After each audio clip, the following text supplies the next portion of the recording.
আসসালামু আলাইকুম। আশা করি সবাই অনেক ভালো আছেন। আলহামদুলিল্লাহ, আল্লাহর অশেষ রহমতে আমরাও সবাই সুস্থ আছি, ভালো আছি। তো অনেক কষ্ট নিয়ে হয়তো আজকে কথাগুলো বললাম, আসলে কেউ কিছু মনে করবেন না। আমি দেখেছি তেলওয়ালা মাথায় কিন্তু সবাই তেল দেয়, তেল ছাড়া মাথায় কেউ তেল দিতে আসে না।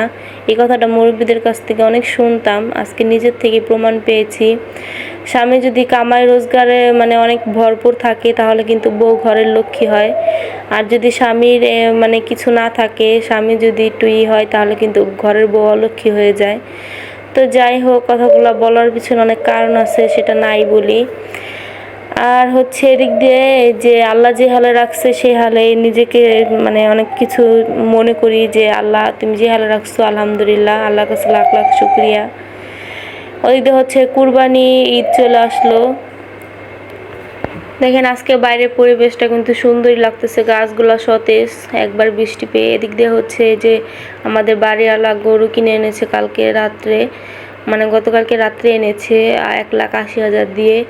নিজেদের তো কুরবানি দেওয়া হবে না, হয়তো পরের গরু দেখেই নিজেকে সান্ত্বনা দিচ্ছি। বাচ্চারা বলতেছে যে আম্মু এটা আমাদের গরু, এরকম বলতেছে। আসলে অনেক কষ্ট লাগে যে আল্লাহ তুমি সবাইকেই তৌফিক দাও কুরবানি দেওয়ার মতো। আর হয়তো কুরবানি যারা গরিব মানুষ, মধ্যবিত্ত ফ্যামিলি যারা কুরবানি দিতে পারে না, তাদের কাছে কিন্তু কুরবানি ঈদ কোনো ঈদই মনে হয় না।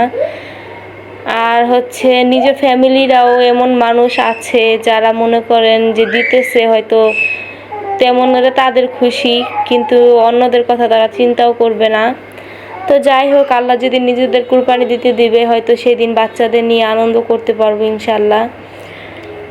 আর হচ্ছে আপনাদেরকেও সবাইকে বলি যে ফ্যামিলি সবাইকে নিয়ে সুন্দরভাবে ঈদ কাটাবেন, সবার জন্য দোয়া করবেন, আল্লাহ যেন সবাইকে ঈদের তৌফিক দেয়, যে কুরবানি ঈদে যেন আল্লাহ সবাই কুরবানি দিতে পারে।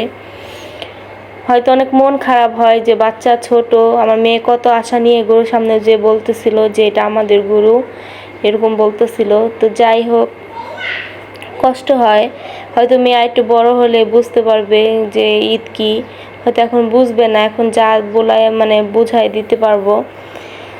তো যাই হোক, এই এই কথাগুলো আপনাদের সাথে শেয়ার করলাম যে আসলে গরিবদের কিন্তু কোনো ঈদ নাই। আর আমার হাজবেন্ড কিন্তু ইচ্ছে করলে দিতে পারতো, কিন্তু আমাদের কিছু সমস্যা আছে, এজন্য দিব না। আর হচ্ছে ধার দেনা করে কিন্তু কুরবানি হয় না, আর এই জন্য হয়তো আমরাও দিব না। যে আল্লাহ যেদিন সবাইকে আমার ফ্যামিলি পুরো সচ্ছল হবে, ই হবে, তখন ইনশাআল্লাহ দিব। তো যাই হোক, মা ফোন দিচ্ছিল বারবার যে চলে আসো, কারণ নাতি নাতকুর মার মতো কেউ কিন্তু হয় না। আমার মা কিন্তু কতবার ফোন দিচ্ছে যে ফাতেমা আব্দুল্লাহকে নিয়ে চলে আসো, কুরবানি না দেই তারও কি হয়েছে, নাতি নাতকুর এখানে থাকবে, দেশে আনন্দ করবে, হয়তো আমাদের বাড়িতে আরও গরু আছে, এগুলা ধরতো, করতো, এরকম বলে মা অনেক আফসোস করতেছিল যাওয়ার জন্য। কিন্তু বাবুর বাবা বলতেছিল না, এখন ঈদের সময় অনেক বাচ্চাদের নিয়ে অনেক কষ্ট হবে, যাওয়ার লাগবে না, আল্লাহ যা রিজিকে রাখছে তাই খাবো, যাইতে হবে না। এই জন্য যাওয়া হবে না, হয়তো ঈদের পরে যাব বাবার বাড়িতে।